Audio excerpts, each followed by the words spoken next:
Ayan siya mga ka-gems, oh. May iron staining pa. So meaning this quartz vein is highly mineralized. Yun, di ba? Hanggang doon. Doon. Oh, di ba?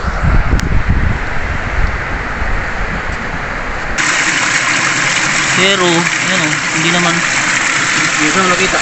Dito lang nagpaano daan.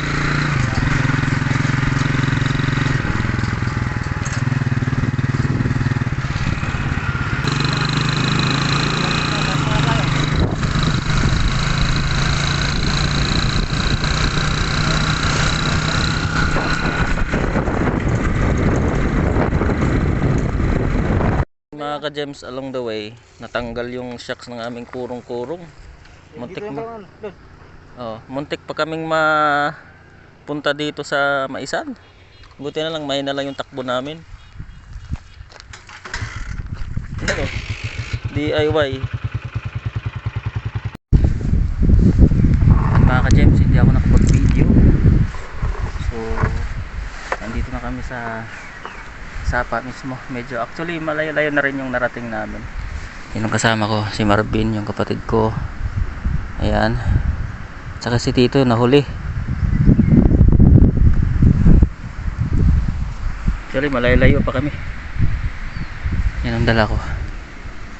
So may dala na rin akong camping tent. Sila may dala rin kasama camping tent. So ngayon guys, hindi ako nag-iisa, may kasama na ako. Tatlo na kami. Alright, so pupunta kami dun. Malayo pa to.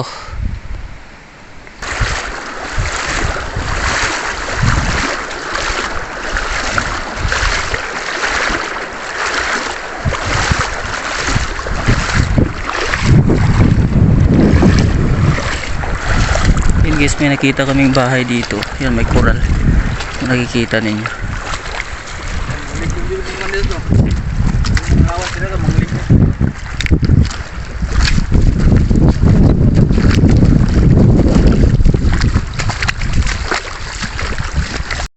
Linaw ng tubig dito mga ka-gems, oh. Nung last punta ko dito, yung tubig hanggang dito. Ngayon bumaba na hanggang na. And good thing din kasi yung dumaan ako noon, solo hike lang ako. Napakalakas ng current ng tubig. Lakas ng agos. Halos na ako. Pero ngayon guys, okay na, very easy na lang. Alright. Second time around. Pero hindi ako solo. Tatlo kami. Ayan yung kapatid ko. Ayan. Ayan. Tapos si Tito. Ayan si Tito.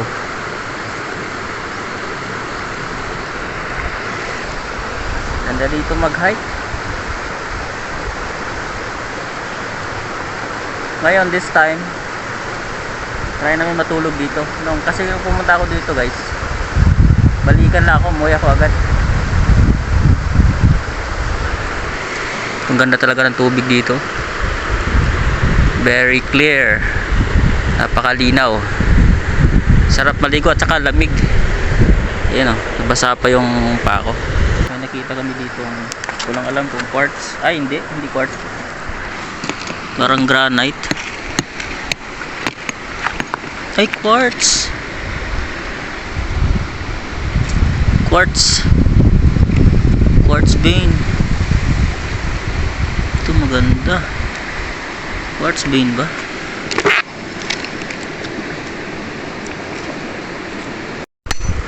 Yan guys, tayo namin silsilan itong nakita namin parang quartz vein. Check namin kung quartz vein pa talaga kasi medyo na-weathered siya kasi na-expose siya sa sunlight eh. Ito yung sinasabi ko.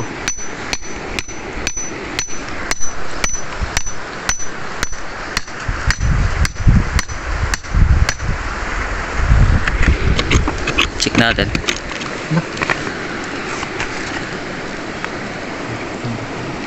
Ay, parang hindi quartz.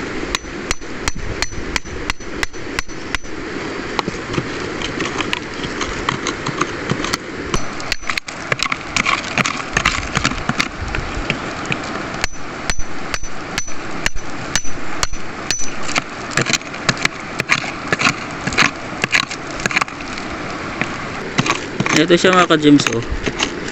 Quartz siya pero parang may halong ano, Dungo. granite or I'm not sure. Pero quartz naman siya. Yung iba quartz, ano. Maliit.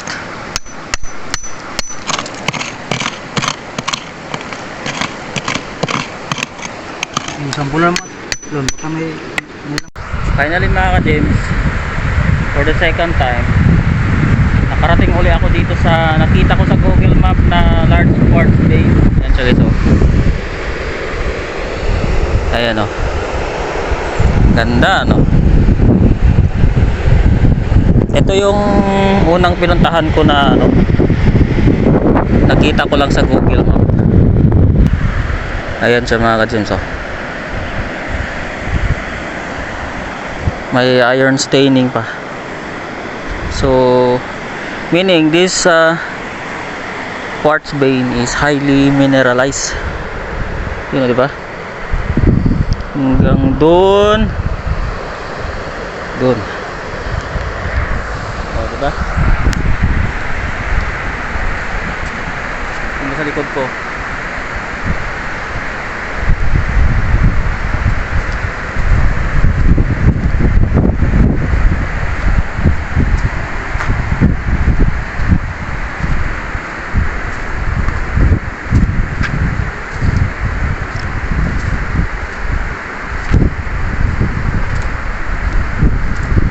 Laki na ito mga ka-gems. Yan, ah.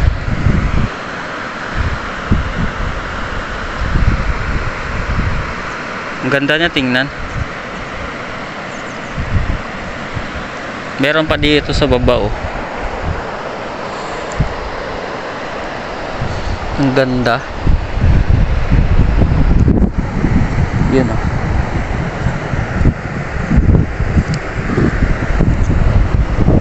Ayan yung sinasabi ko guys, puno ng iron staining. Meron pa dito hanggang doon. Tara, punta tayo doon.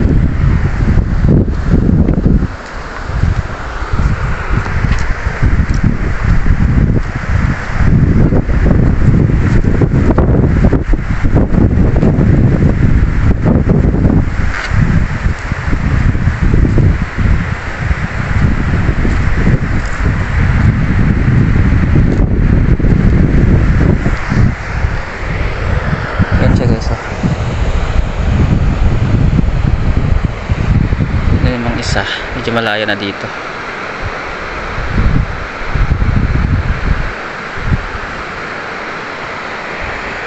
Ganda na ito mga ka-gems, oh. Puno ng iron staining. Hindi na yan, oh. Ganda. Ayan.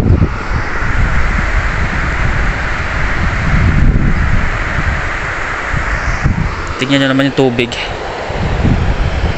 Ang linaw, di ba?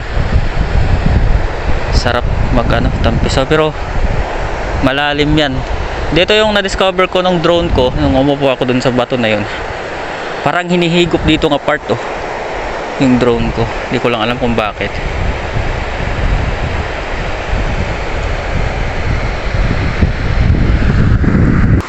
Hanggang dun pa yun sa apa mga ka-gems.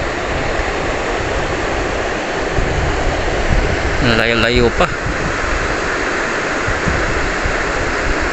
Siguro dito muna kami magstay sa gabi. Ayan ang kapatid ko. Kasi nung pumunta ko dito, ako lang mag-isa eh. Pero ganda ng tubig, tingnan nyo guys, oh. Napakaganda. Blue yung kulay ng tubig dito.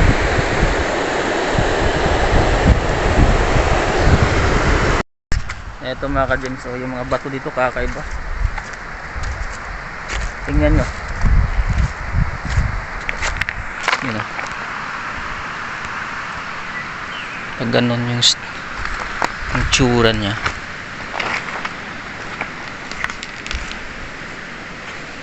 Yan yung guys, oh.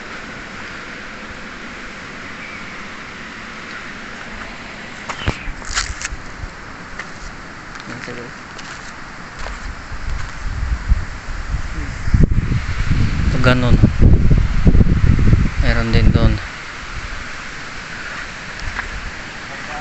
Dito rin oh. Saka iba yung bato.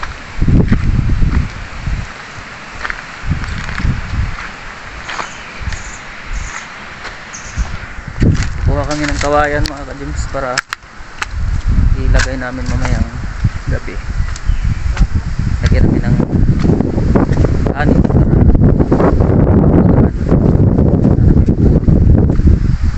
alright. Ayun guys, hapon na. So nag-decide kami na dito sa area na to matutulog. Actually andun si Tito, doon pa. So papakita ko sa inyo guys kung saan kami matutulog ngayong gabi. Alright, ang ganda dito, maraming bato.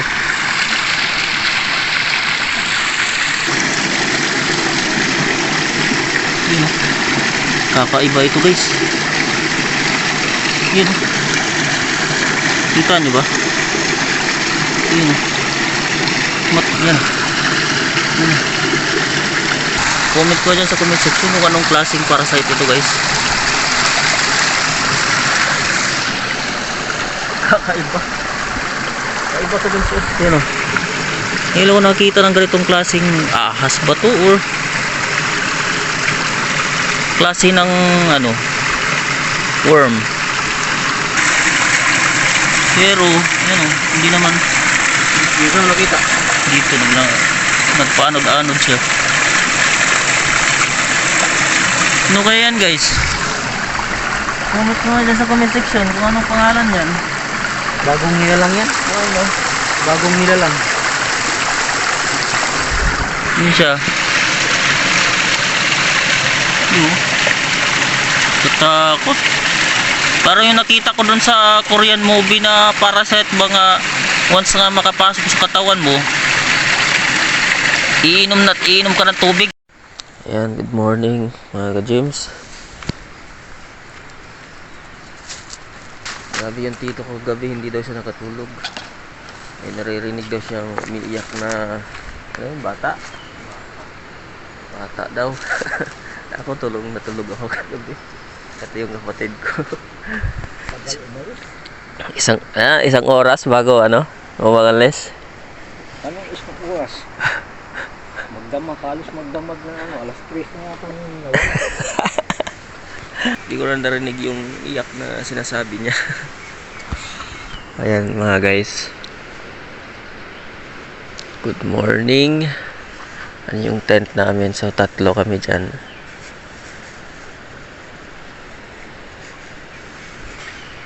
Malamig para dito sa umaga.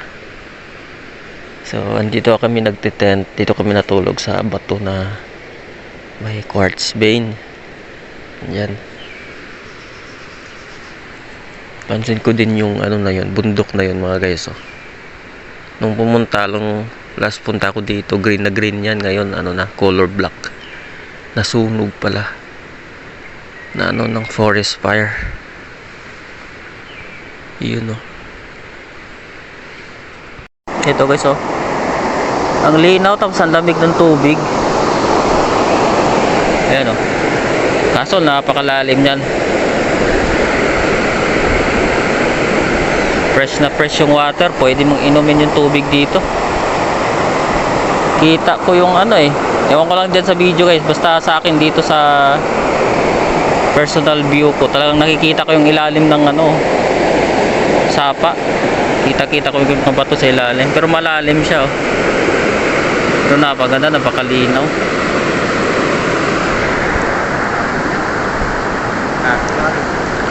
Oh, malalim yan. Ganda maligo dito.